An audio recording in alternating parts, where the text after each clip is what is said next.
In the video for today, I'm going to show you how to use one WhatsApp account on 4 Android devices.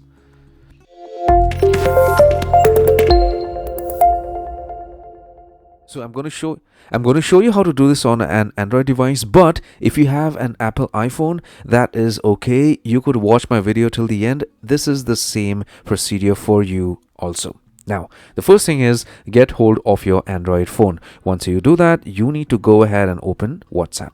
So this is going to be your primary WhatsApp account. Next, get hold of the second device. Once you get hold of your second device, all you have to do is open WhatsApp. Then you click on agree and continue after you select your language on the second phone. Here, do not put in your phone number. To the top right, you see a menu icon. You just click on that and you click on link as companion device.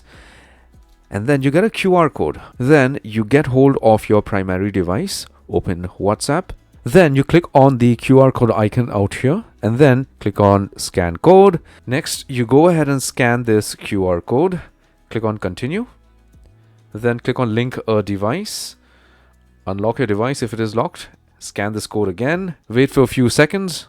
And there you go. You're completely logged into the same account on another Android device.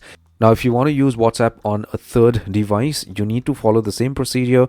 Open WhatsApp, select your language, click on agree and continue.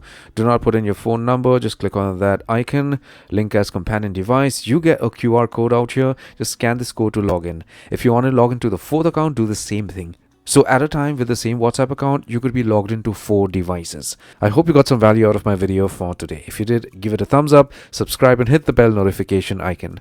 Take care, my friend.